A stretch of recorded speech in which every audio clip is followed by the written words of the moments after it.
This podcast contains descriptions of violence against children and adult language and is not suitable for all audiences. Listener discretion is advised.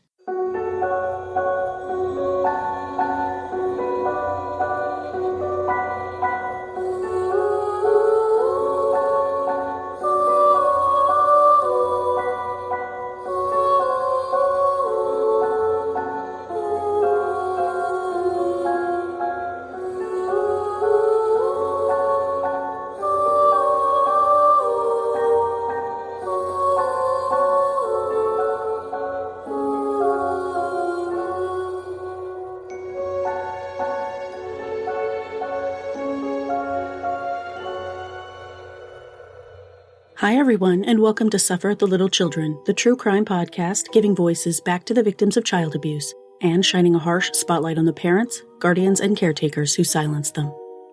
I'm your host, Lane, and this is episode 70, Lucas Call, Revisited. A few weeks ago, in episode 65, I told you the story of 2-year-old Lucas Call, who died from blunt force trauma in 2018.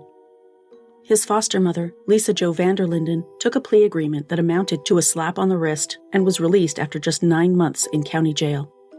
After I released that episode, I heard from a lot of listeners who expressed sympathy for and outrage on behalf of Lucas's biological mom, Shelby Call, whose learning disability was one of the reasons the state of Utah used to justify removing her children from her care in the first place.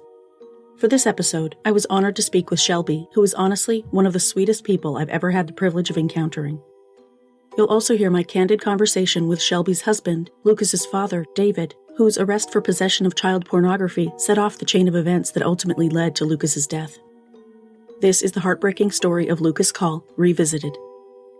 Before I get into the episode, I'd like to give shout-outs to my newest patrons, Raven from Austin, Texas, Bridget from Corpus Christi, Texas, and Kim S., Marlene M., and Kristen B. from the Upside Down.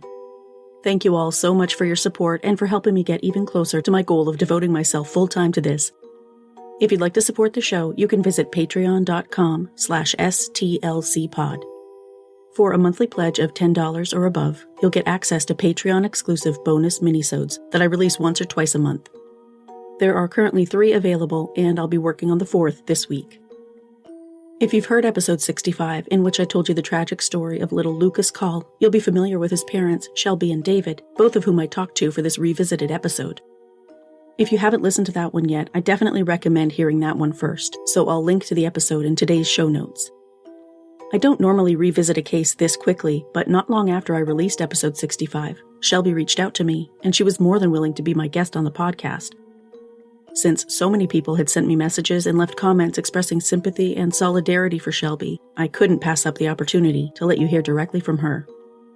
Right after I talked to Shelby, I also heard from her husband, David, and was surprised at how willing he also was to come on the show and talk about the situation that led to Lucas and his baby sister being removed from Shelby's custody back in 2017. While the crime for which David was convicted, 10 counts of possession of child pornography, is in direct contradiction with what I try to do with this podcast, which is to protect and advocate for children, our conversation was surprisingly enlightening, and I truly feel the remorse David has expressed throughout my communication with him is genuine.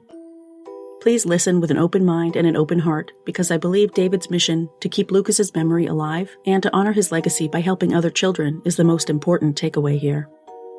That said, first up is my conversation with Lucas's mother, Shelby Call. My apologies for the sound quality. The only platform we could get to work for this interview was Google Voice, so it sounds like what it is, a recorded phone call.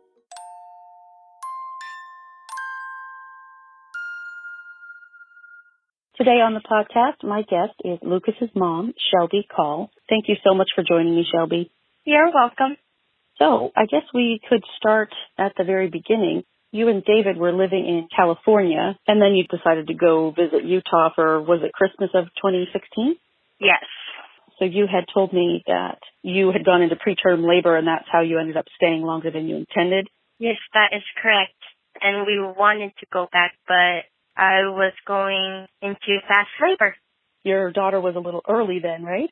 No. She was born in February 20th. So she was perfectly healthy and everything was good. Mm-hmm. But then, was it February that David was arrested? Correct. So after he was in jail is when the whole thing started with the kids getting taken away. So that was within a month or two, is that right? The same month that was born. So she was brand new. Yeah, she was only barely 3 weeks old. And do you know what happened or why CPS was even involved? Because of my grandma Alta said I wasn't taking care of my children when I was. That's what your step-grandma Peggy said. She said that everything that she saw, you were doing a great job and taking care of everything the kids needed. And the reason why she called CPS because I want to get my kids baptized as LDS. So she kind of had an agenda there. Mm-hmm. At that point, the kids were placed right into foster care? Yeah, they went straight to Lisa's house. So you were able to see them for a while? Yeah, and my first visit was April 8th. And that's when I seen him and his sister on that day. He had a big goose egg on his head. What did she say had happened? He tripped over a stick.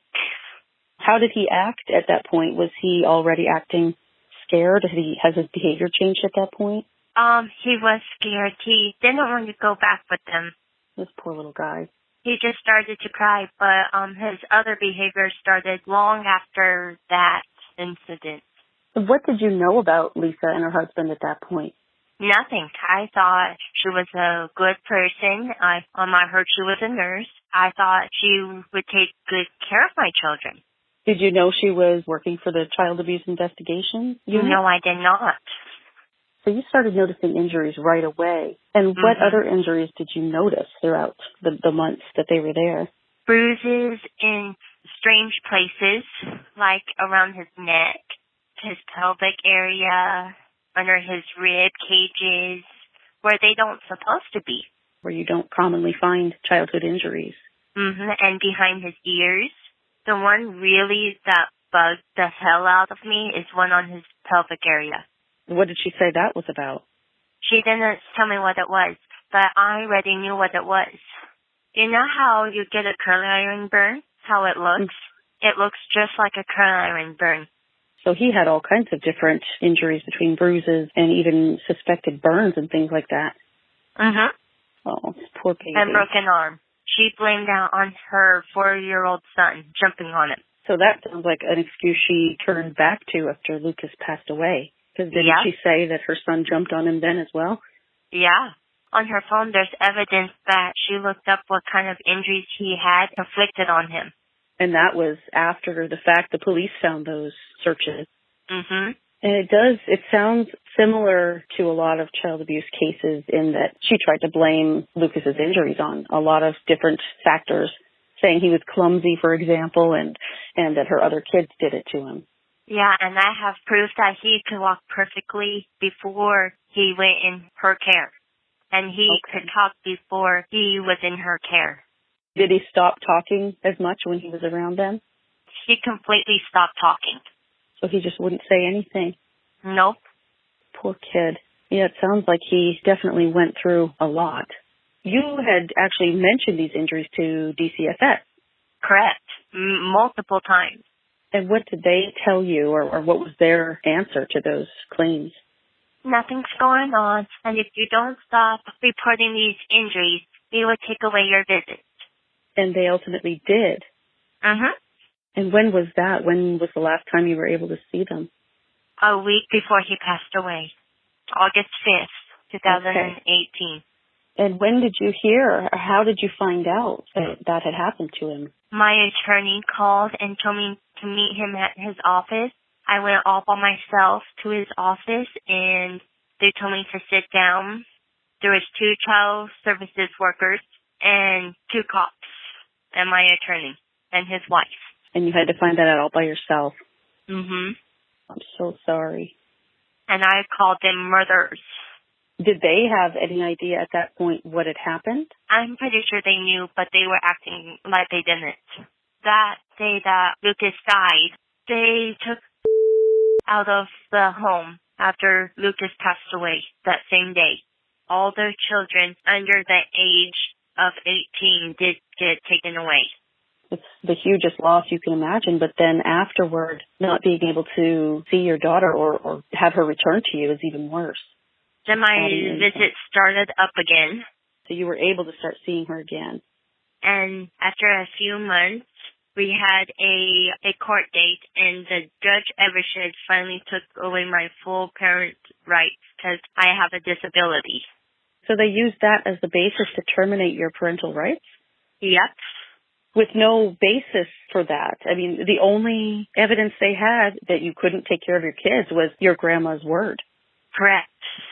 That just doesn't seem fair. It really doesn't. After that, did they actually tell you that you're not allowed to have children? No, actually, I can still have children. Okay, that's good. But I'm not going to have children in the state. I understand that, absolutely, especially if they're following you around and stopping you if they suspect you have a baby with you. Yeah. I did something kind of silly, but not. I had my son's and my daughter's old stroller. I put a fake baby doll in it with a blanket over the car seat and the stroller. And I was walking down the street and passing child services, and they saw me pushing a baby stroller, and they came up to me, stopped me, and they ripped the blanket off of the stroller. That's pretty forward. I mean, for them to think they had the right to do that. Yeah. And I couldn't do nothing about it. What did they say when they found out it was a baby doll? They stomped off. They couldn't even apologize? No. And you were just trying to heal in your own way. You'd lost your one son, and your daughter, you had no rights to her anymore. Of course, everyone deals with grief in their own way, but they couldn't even give you that respect. No. I'm so sorry for the way you've been treated throughout this whole situation, and it just seems like the injustices pile up. Correct. I think lots of people should be in prison by now, but they have broken my disability rights and my regular rights.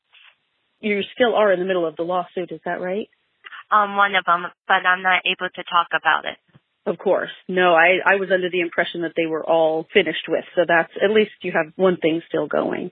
Yeah, but the first one wasn't able to go through. Seems like some of the organizations are practically immune from being sued, or they just basically get away with everything. Yeah. Now, when you heard that Lisa was going to be spending just a year in jail, what did you think? How did you react to that? I fell to my knees and broke in tears. I bet. It's unbelievable. So the judge's excuses for doing that were just absurd. If you paying attention to what the Attorney General said, there was no reason on earth. Right, and they promised me she would get prison time. Right. Meanwhile, she was out of county jail within 9 months. Yep, and she can be around children. That's almost the worst part. I imagine they'll get their own kids back. They're fighting for them.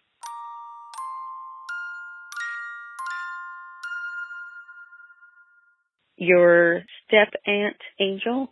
I call her my sister. I'm glad you have that side of the family, at least. They seem very supportive. If it wasn't for them or my husband, I wouldn't have really no one.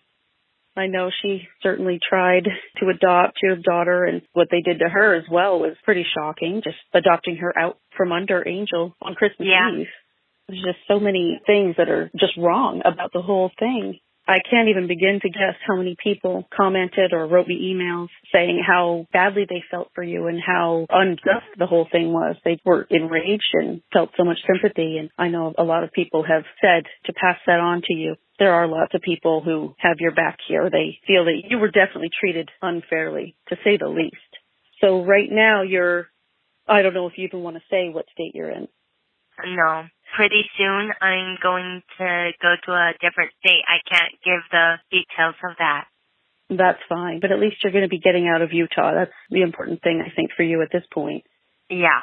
I can't imagine there's much there that you'd want to hang on to. Nope, only my daughter. And you haven't seen her at all since she was adopted? Nope. What kind of pictures do you want of Lucas? Anything you want to send would be great. I would love to see them.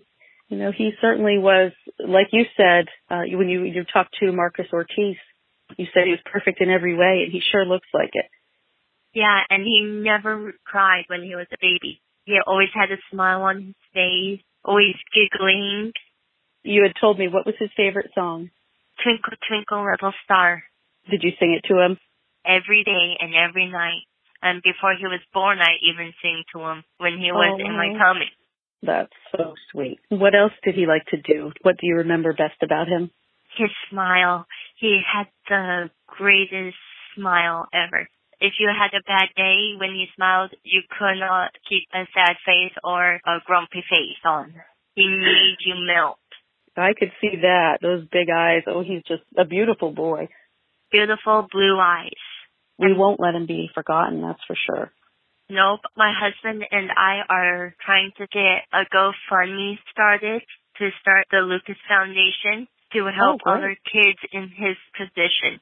Well, if you need help getting that started, just let me know. I'll certainly help you in any way I can. It's very important to me to help keep these kids' memories alive, and the Lucas Foundation sounds like an excellent idea. What better to do than to help other kids like Lucas? Right, because no kids deserve being abused or beaten up or anything like that. Exactly. I still can't believe the one thing that she did to him, though. At 3 o'clock in the morning when he passed away, she washed his body in the bathtub. After that, she wiped down his whole body and his mouth with a Clorox wipe. And just left him in bed. Uh-huh. And didn't call 911 until 8 o'clock in the morning.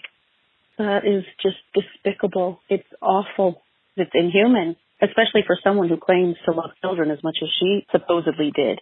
What actually killed him? You know your large intestines? He had a hole in his. So she hit him hard enough that it perforated his intestines. And all his waste flooded his body, and that's how he died. Well, I hope he went to sleep and didn't have to feel any of it. I hope so, too. And wherever he is now, I'm sure he's very proud of you for carrying on the way you have, because it is admirable that you're so strong. And I know it's got to be very hard and seem impossible at times, but you're doing amazing. And I hope you don't blame yourself at all for any of this, because it was not in any way your fault. I'm getting better, not. That's good, because I can understand, the feelings of regret, and those are hard to get rid of, but you didn't do anything wrong at all. You just loved your children and took care of them. It's too bad that the interference of people who should have kept their nose out of it is what started the whole thing. Uh-huh, and my mom's side of the family never wanted me to have children. And that's not at all their business either. It's not their place to tell you that. Nope. They do have to live with this at this point, knowing that their interference caused this. So, I don't like to say I hope it weighs heavily on them, but I certainly do hope that they never forget that. When Heavenly Father comes to earth to judge, they're going to be judged cruelly. It certainly doesn't sound like they've taken all the steps to get where they want to go. Nope. Is there anything else that you want to talk about or that we didn't go over that we, you want to get in there? If anyone wants to help me try to get my daughter back, I would love help. She needs to come home. Yeah, it would be great if you could be reunited with her. And she's 4 now. I'm so sorry that this has all happened, and we'll do anything that we can to help you and certainly to support you. You have a lot of people who are behind you on this. I want to say thank you to everyone. I'm sure they will be more than happy to hear from you, and I really appreciate you calling and talking with me and telling us about Lucas. Do you have any other memories of him you want to share? This is one time my husband was sleeping on the couch, and Lucas was laying right against him, sleeping, and he had the biggest smile ever. Oh, that's so sweet. Yeah, he seems like a little guy who loved his parents. And he had the greatest giggle. And his favorite color is light blue. He loved to talk. He was a talker. When did he start talking? He was 1.5 years. He started actually talking. His first word was, Mama! That's awesome. How did he feel about his sister? He loved his sister. They shared everything. They did everything together. Well, I'm sure he's watching over her now. Yeah. Well, hang on to those good memories. That's definitely the way you want to remember him. He deserves to be remembered, and we will help you with that as well. He'll never be forgotten. Thank you. And let me know if there's anything I can do to help. We will.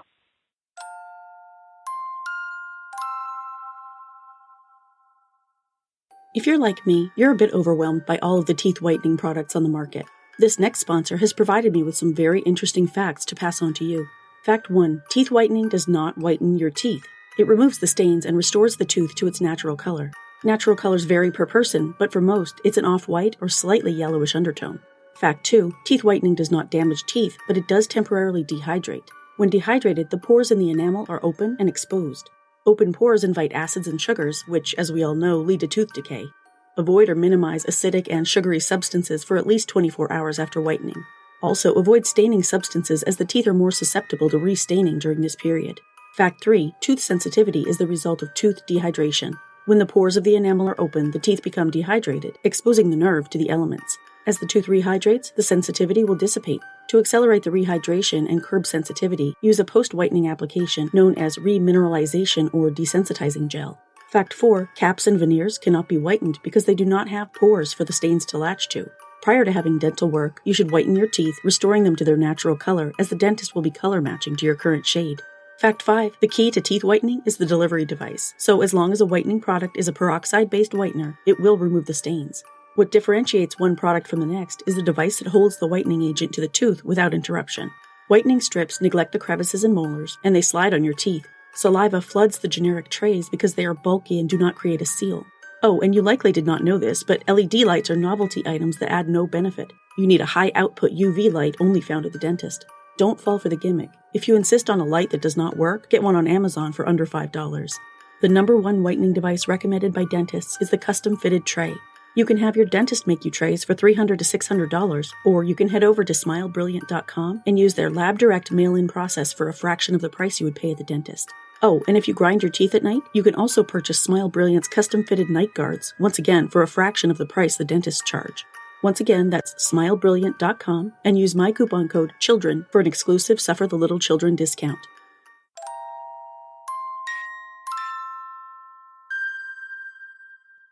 Shelby is literally one of the sweetest people I've ever talked to, and the way she's been mistreated throughout this entire situation is utterly heartbreaking. But her strength and perseverance is inspiring, and I wish nothing but the best for her from here on out.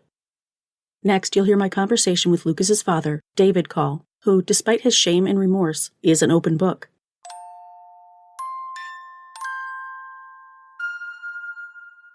Hi, David. Thank you so much for joining me.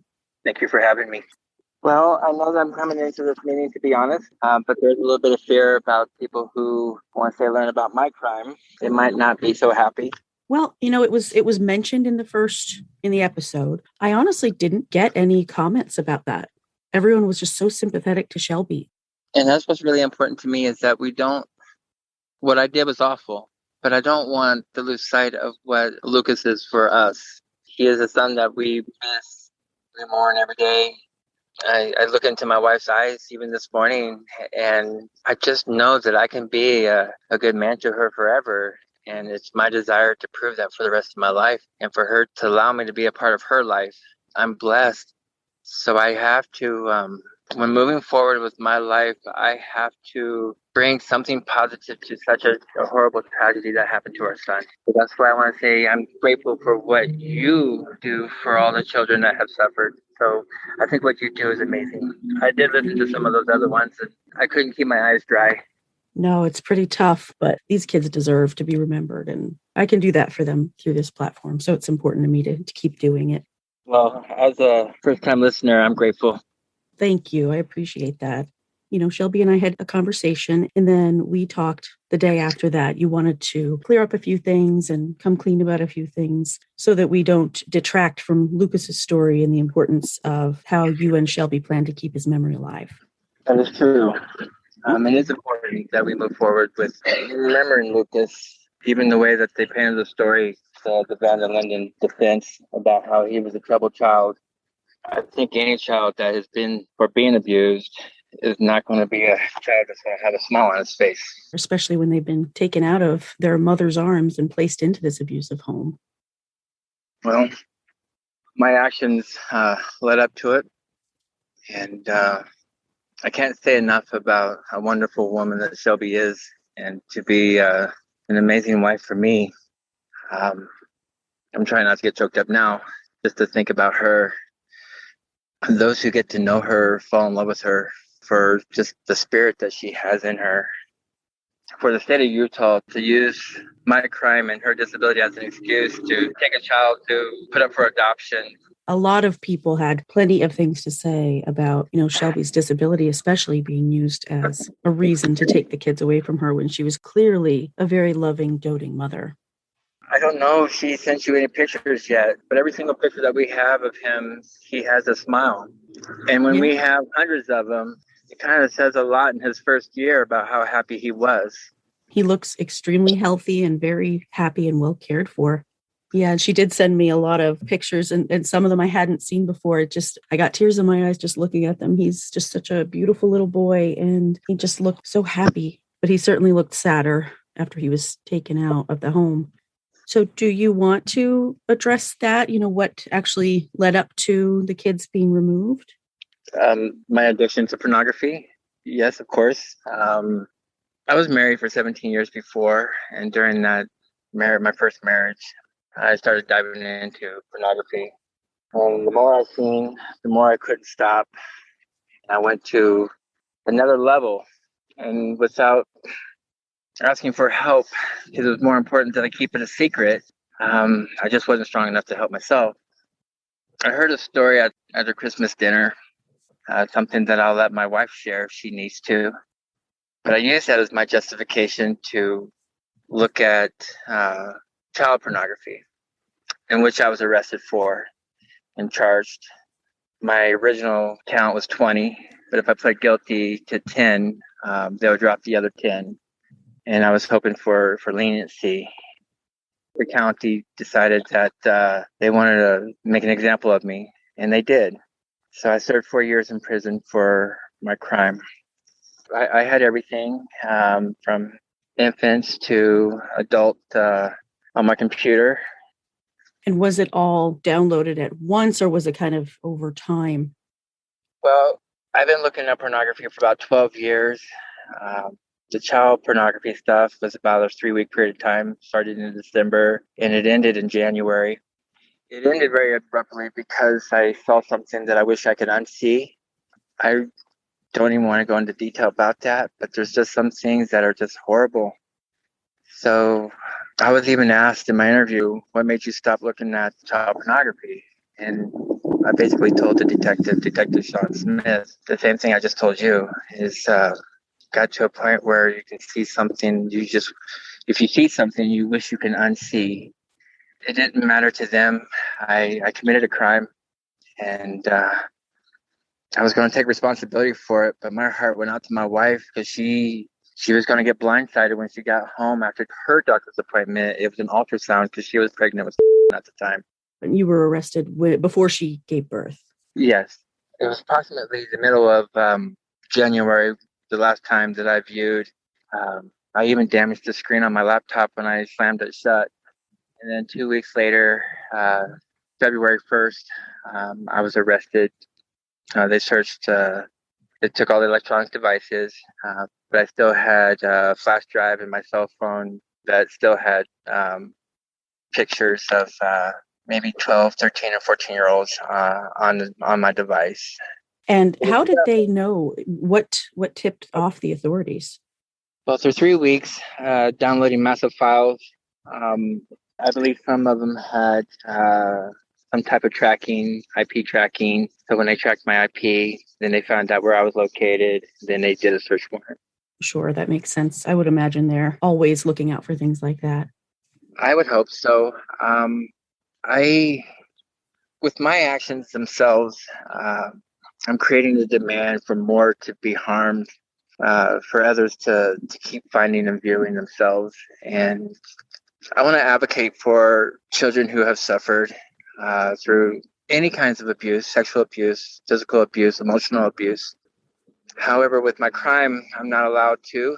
So all I can do is help and promote other agencies to continue their search for individuals who do that harm to children. So basically, that period in your life, you feel that's behind you. You don't have any interest in that sort of thing at this point.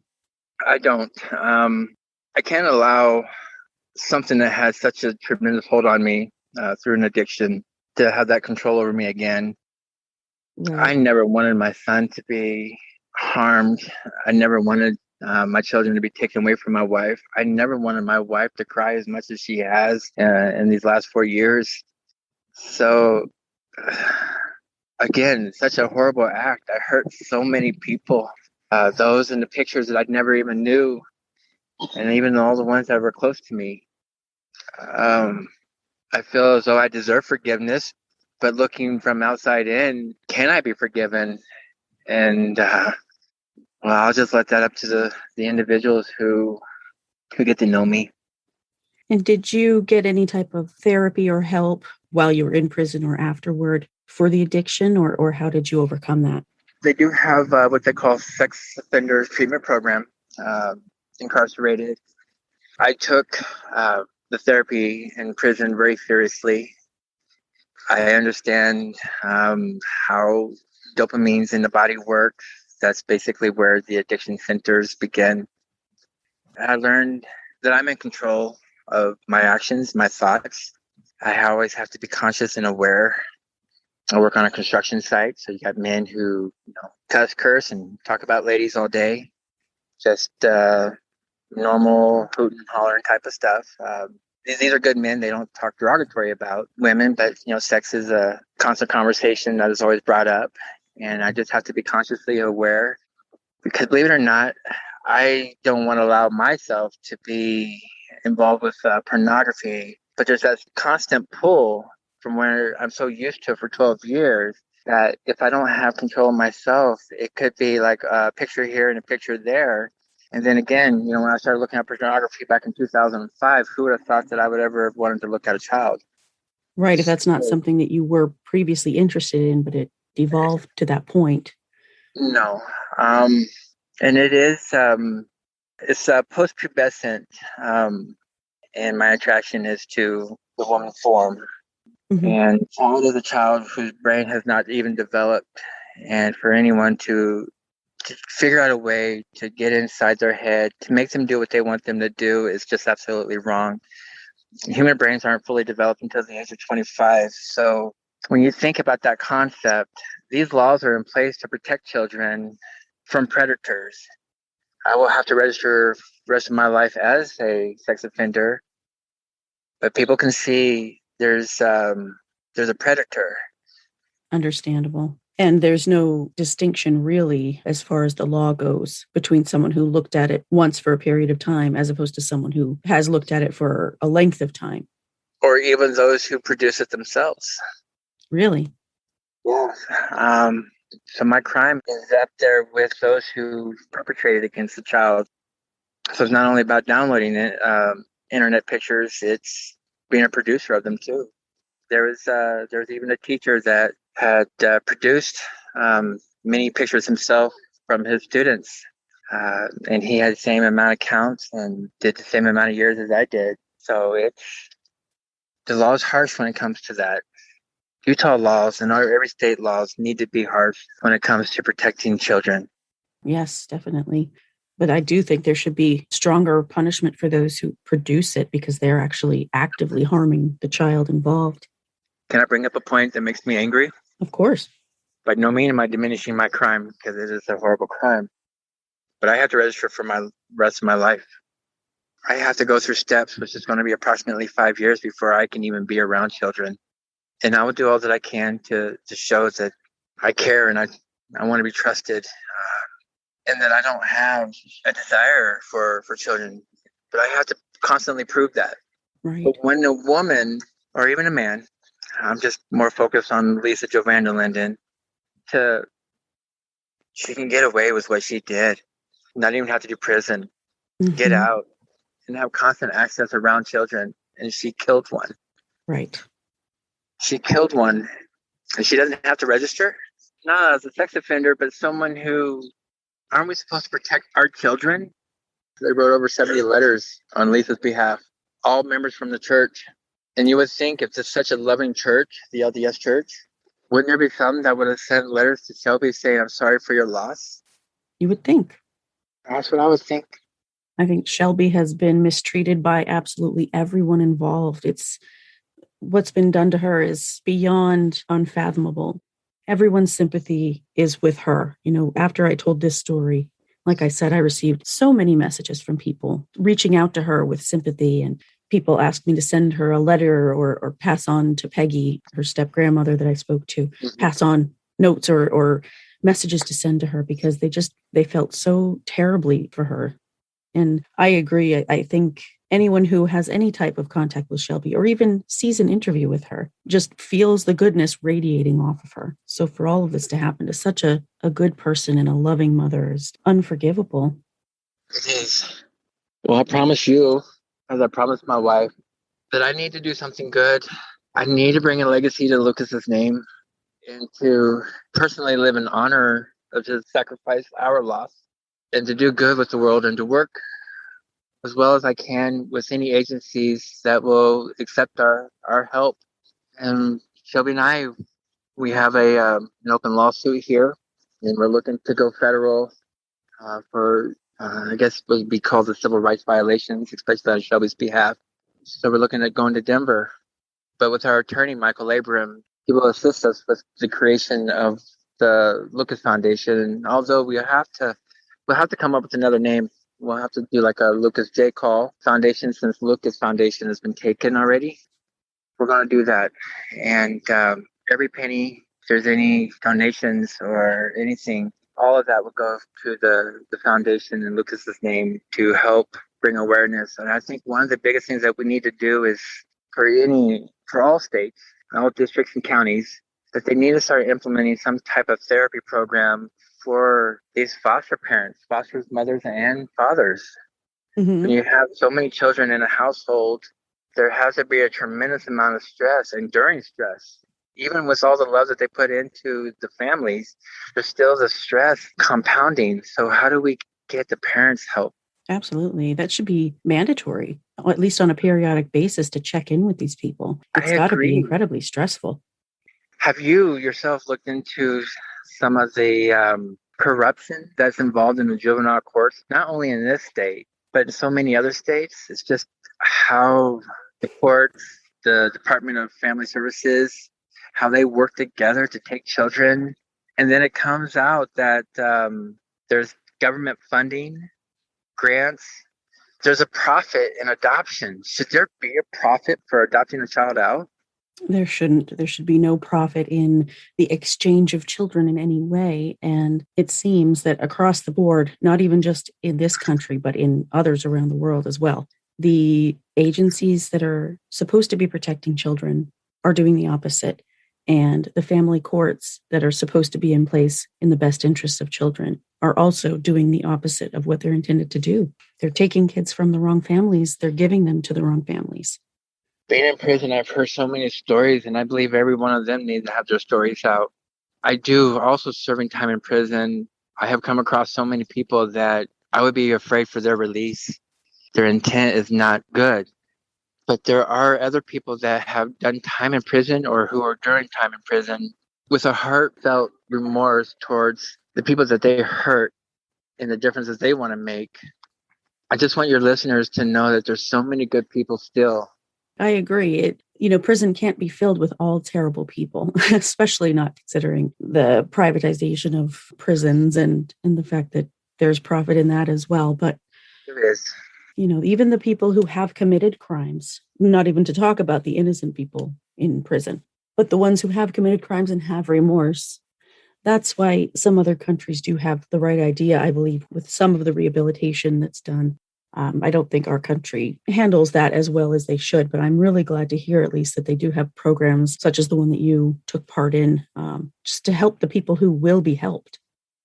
Briefly, I spoke negative about the LDS Church, but I can't believe that everyone that goes to church are bad.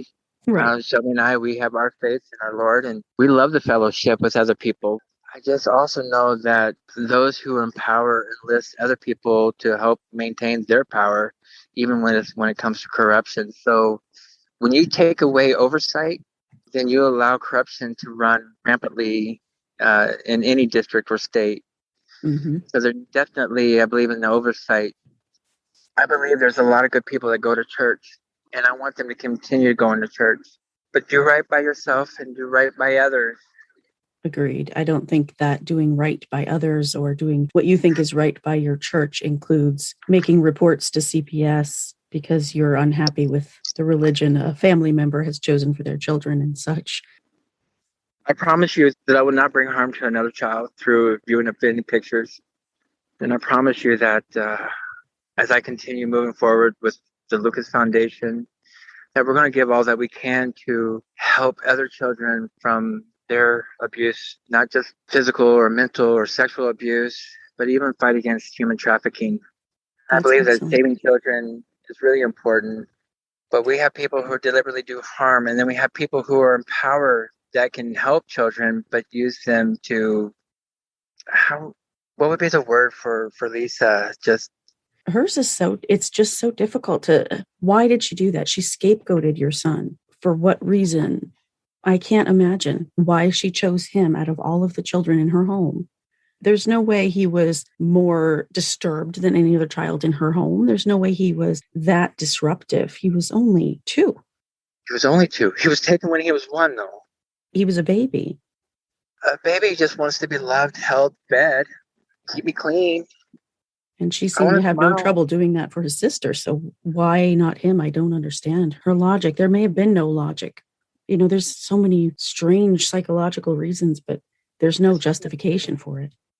It is my opinion that if Lucas wasn't going to love her, she was going to make him love her, even if it meant fear and pain. And Lucas fought her every step of the way, saying, I'm never going to love you more than I love my own mom. And he fought to the end. He was a tough little guy, that's for sure. I can't help. I have to be angry with myself. I've gotten so when I was in prison where anger had become my friend, and I don't want it to be anymore.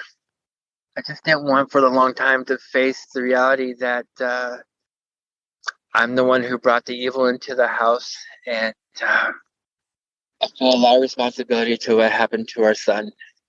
I can understand that. It seems that Shelby has forgiven you, and that must be a huge relief at the very least. It is. Loving her is the best thing that God given me the ability to do. So I thank God for her in my life. I do all that I can to give her a reason to smile every day. I want to keep proving to her I deserve her love. If you treat her the way she deserves, I think she'll stand by you. And that's probably the best thing for both of you. It's you two against the world at the moment. So having each other has got to be very healing for both of you. Did she even tell you how we met yet? Or she probably already told you that. She did. Yep, she did. And she said she pursued you. She did, 3.5 months.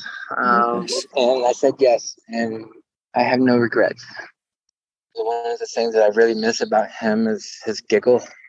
You ever hear when a baby giggles, you know how it just lights you up? Absolutely. I miss him, and I don't get to see him smile anymore, and I don't get to hear the giggles. But the sound of his giggle still is with me. And for you and all your listeners, I just want to say that I'm sorry for what I've done to bring harm to children, and that I ask for forgiveness. And believe me when I say that I do want to move forward in a very positive way to bring a happy life for my wife and to bring a very positive remembrance for Lucas. I do feel like, that's coming from a very genuine place, and I appreciate that. And I think my listeners will too. You seem very genuinely apologetic, and you have genuine remorse for what happened. And just to make it clear, I know you and I spoke about this the other day, but your children were never involved in your viewing or any of the materials. Absolutely not. So I just wanted to make sure we cleared that up just in case that question was out there. But almost anyone can be redeemed, and I don't believe that your actions would put you in the category of someone who could never be redeemed, especially if you're going forward with a noble mission and your main objective to give Shelby a life that she can be proud of and happy with. That's wonderful. She absolutely deserves that. Thank you for allowing me this opportunity to speak with you today. Huge thanks to both Shelby and David Call for talking to me for the podcast and for sharing with me their pain, regret, and devotion to keeping Lucas's memory alive, which you all know is the most important thing to me. Once they're able to get Lucas's foundation off the ground, of course I'll share the link on all of my socials. Until then, I'll be keeping this family in my thoughts and holding them close to my heart, and I can promise them that Lucas will never be forgotten. That's it for this week. Join me next week for another story. If you like the show, please follow or subscribe to Suffer the Little Children on Apple Podcasts, Google Podcasts, Spotify, Pandora, iHeartRadio, Stitcher, or your favorite podcast listening app. And please leave me a 5-star rating and a positive review on your favorite podcast platform. You can also subscribe on YouTube by searching Suffer the Little Children Podcast. Visit the website at sufferthelittlechildrenpod.com, where you can listen to episodes or become a patron for rewards ranging from a shout-out by name on the show to exclusive gifts. Follow the podcast on Facebook, Instagram, Tumblr, and Pinterest at Suffer the Little Children Pod, and on Twitter and TikTok at STLC Pod. View photos related to today's episode on Facebook and Instagram. For more stories like the one you heard today, visit sufferthelittlechildrenblog.com. This podcast is researched, written, hosted, edited, and produced by Lane. Intro theme music is by Dream Note Music, and all music for the show is licensed from audiojungle.net. Email tips, comments, questions, or case suggestions to sufferthelittlechildrenpod@gmail.com. For more information about preventing or reporting child abuse, visit childhelp.org or call your area's child abuse hotline. If you see something, say something. Until next week, bye everyone.